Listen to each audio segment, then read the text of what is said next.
Hello everyone, this is Sadek Ahmed before you. And I'm Abdullah Al Numan.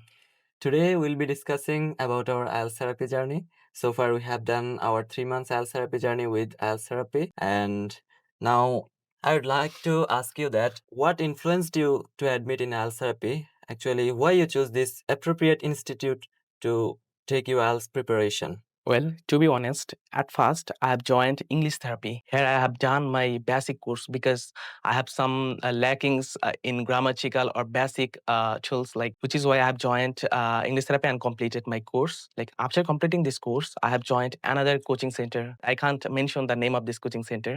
Okay. So here I didn't get any kind of proper tools that I need to complete my course, that I need to complete my exam. So then one of my friends who suggested me that I have to join IELTS therapy because here I can get a lots of opportunity that I can't get other coaching center, such as I can here get 150 classes and 24/7 teachers support and so on. তুমি কি মনে করো listening এর ব্যাপারে স্যাররা এখানে কিভাবে practice করেছে, বা তোমার পার্সোনাল ওপিনিয়নটা কি থাকবে যে লিসনিং এর? লিসনিং মডিউল সম্পর্কে বলতে গেলে ভালো লাগে? আমাকে অনেক কিছু বলতে হবে। ফার্স্ট অফ অল আমি লিসনিং এ অতটা ভালো ছিলাম না। তো আমি এটা নিয়ে অনেক স্ট্রাগল করেছি এখানে কোর্স জয়েন হওয়ার আগেও। এখানে আসার পর মূলত স্যাররা যেভাবে আমাকে বুঝিয়েছে আমি এই এনভায়রনমেন্ট আর কোথাও পাইনি। মূলত স্যাররা আমাকে ১ম এ কোয়েশ্চেন গুলো ভেঙে, ভেঙে বুঝিয়েছে।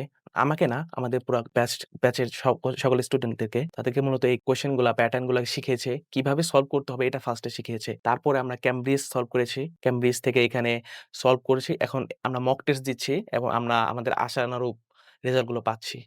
তো তোমার মতামতটা কি রিডিং মডিউল সম্পর্কে? Actually if I discuss about reading মডিউলটা হচ্ছে যে one of the hardest module in IELTS.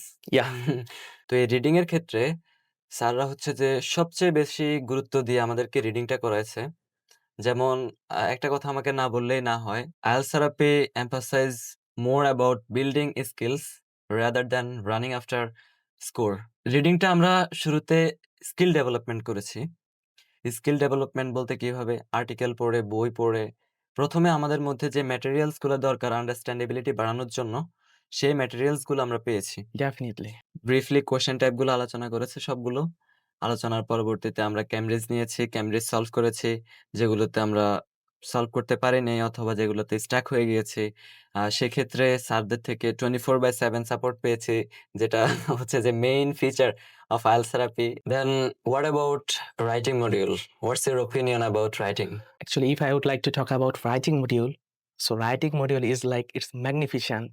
I can't compare this module with others module here because here I get a lots of tools, like through these tools so that I can like build my level. ওকে। এখানকার মূলত sir ম্যাডামরা তারা খুব amicable. So amicable হওয়ার কারণে আমি সহজেই তাদের কাছ থেকে আমার কোয়েশ্চেন গুলো আমি বলতে পারি এবং আমার আশানুরূপ অ্যান্সার গুলো পাই। অন্যান্য কোচিং সেন্টার বা মূলত আমরা স্যারদের সামনে অনেক কিছু বলতে ভয় পাই বা এরকম কিছু। কিন্তু স্যাররা যেহেতু অনেক ফ্রেন্ডলি, তো তারা সবসময় গাইড করার চেষ্টা করে। তারা খুব আন্তরিক। I heard that something about free hand writing. এইখানে হচ্ছে যে আমাদের একটা উইকেস্ট পয়েন্ট এটাও বলা যায় যে ফ্রি হ্যান্ড রাইটিং এর ব্যাপারে আমরা একটা ভালো সাপোর্ট পেয়েছি।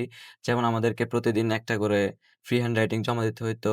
এই ফ্রি হ্যান্ড রাইটিংটা করার মাধ্যমে আমাদের রাইটিং স্কিলসটা আরো অনেক ডেভেলপ হইছে। I have a last one question for you. Yeah, yeah. When you are gonna sit for exam?